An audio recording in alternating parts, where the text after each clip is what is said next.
Yes, it's that time once again! With the release of Pokemon Ultra Sun and Ultra Moon comes a whole new batch of Easter eggs for us to discover, and these games are chock full of them! From more obvious references embedded in optional side quests, to more subtle details that may be hard to see at first glance, Ultra Sun and Moon loves Easter eggs, more than the Easter Lopunny. No? Okay, well, anyway, today we'll be looking at the top 10 Easter eggs in Ultra Sun and Moon. And to help me with this, I'm joined by a good friend of mine.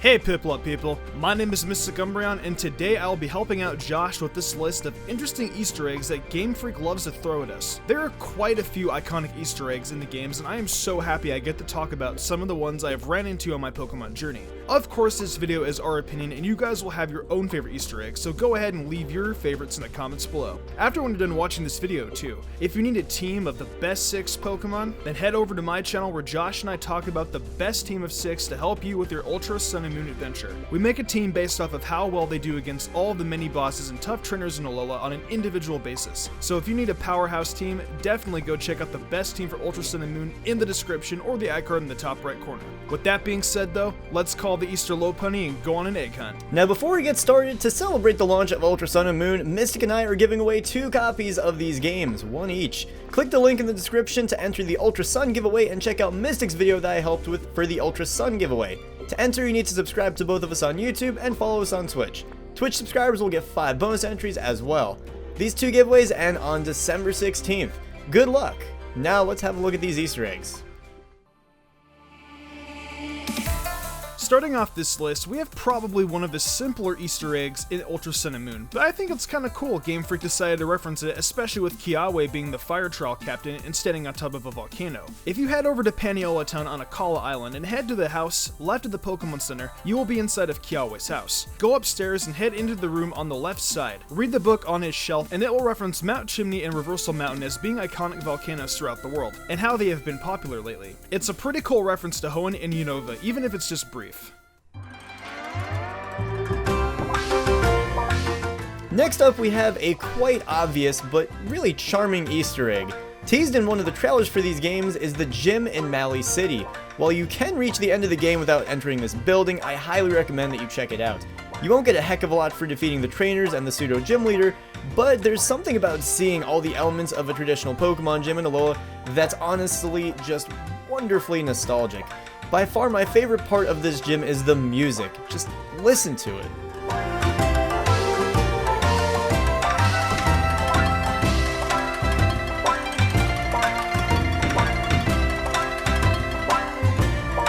It's just so warm and nice. It brings me back to my younger days, just casually playing through Pokemon Platinum on my Nintendo 3DS, gym by gym. Now I know a lot of people wanted gyms to come back full force for Ultra Sun and Moon, but this is definitely a fun tribute to Kanto and the gym challenge as a whole, and I'm glad we got to see it here in Alola.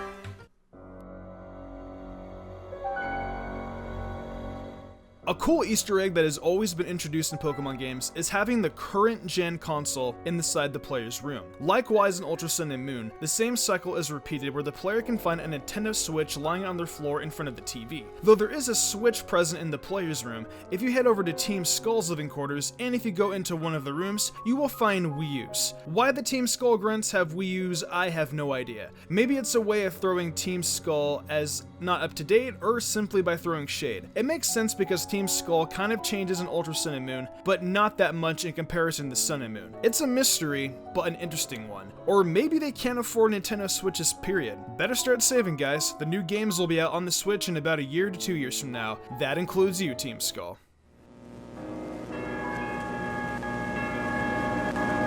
Now we're going to backtrack a bit to Akala Island over at the Thrifty Mega Mart. Talk to this kid here with his Drifloon and he'll share with you that my Drifloon is so strong that I can just drift along without ever having to worry.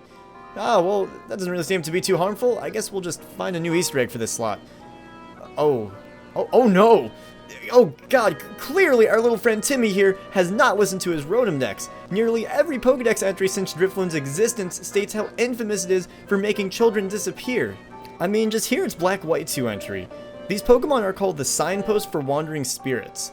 Children holding them sometimes vanish. Even scarier, the Ultra Sun and Moon Dex entries just seem to be suspiciously oblivious of this. Look at what this Ultra Moon entry says. When trying to make friends with children, Drifloon grabs them by the hand. I'm not sure what kind of obsession Drifloon has, but at this rate, we're going to need to get in contact with Chris Hansen and bring back his hit show, To Catch a Drifloon. Why don't you take a seat right over there? What was on the agenda tonight?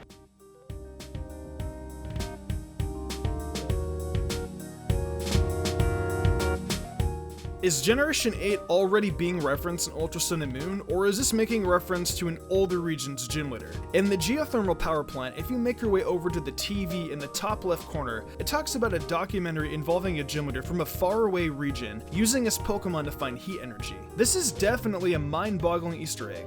Does this gym leader live in a new region, or is it one of the gym leaders we know about, such as Clay or even Blaine? It's hard to say, but we will definitely find out more in the future, and we'll be able to point back to Ultra Sun and Moon if this Easter egg is a reference to a new region. Also, credit to BirdKeeperToby for coming up with this awesome theory. His video will be in the description below. This next Easter egg is crazy.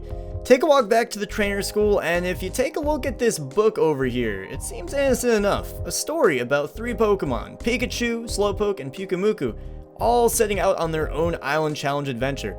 They get into some disagreements and quarrels, but that's about that.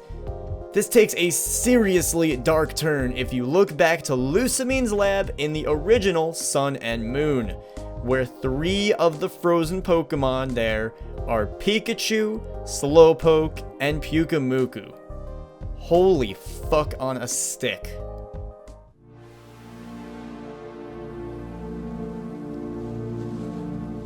I am so happy that I was able to do this Easter egg, because in my opinion, it's one of the most interesting ones on this list. If you head over to the Ether House on Ula Ula Island and head into the room on the left side and read the book on the shelf, it gives you the option to take a Pokemon personality test. Take the quiz and it will give you a variety of questions to answer. Once you're done answering, the quiz will tell you your results by saying what Pokemon represents you the most based on how you answer the questions. Personality quizzes?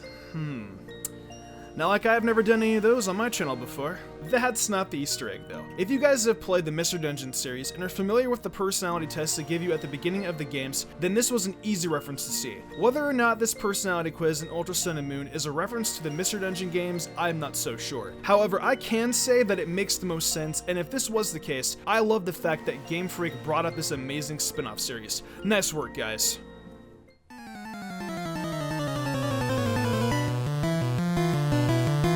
Next up, we have quite possibly the coolest side quest in Ultra Sun and Moon. Once you complete the game, take a stroll back to your house and talk to your Cantonian Meowth. This will lead to your neighbor entering with their Alolan Meowth, and then they will challenge you to a battle, but old school style. You get to have a mini battle of sorts right there in your house that pays tribute to the Game Boy days of Gen 1 through 3 where we were stuck on only one screen. This is a pretty simple side quest, and while there isn't much to it, it's just so freaking cool to see the old battle UI emulated over a decade later. Just like the pseudo Cantonian gym from earlier, this Easter egg gives me a nostalgic chill that I always crave to see from Game Freak. It's great to see that even in the post-game there are still details like these embedded in the gameplay.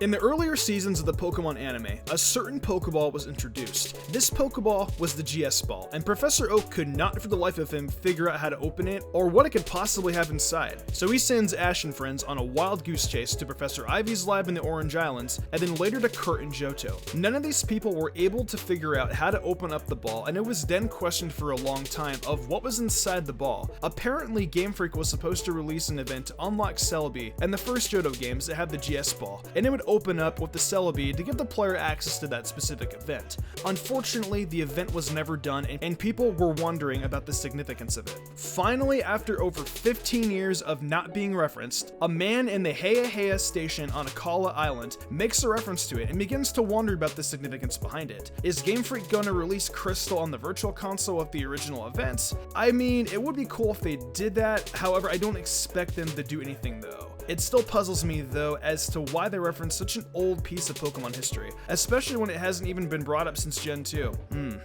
Surprise me, Game Freak. Let's see what you guys got.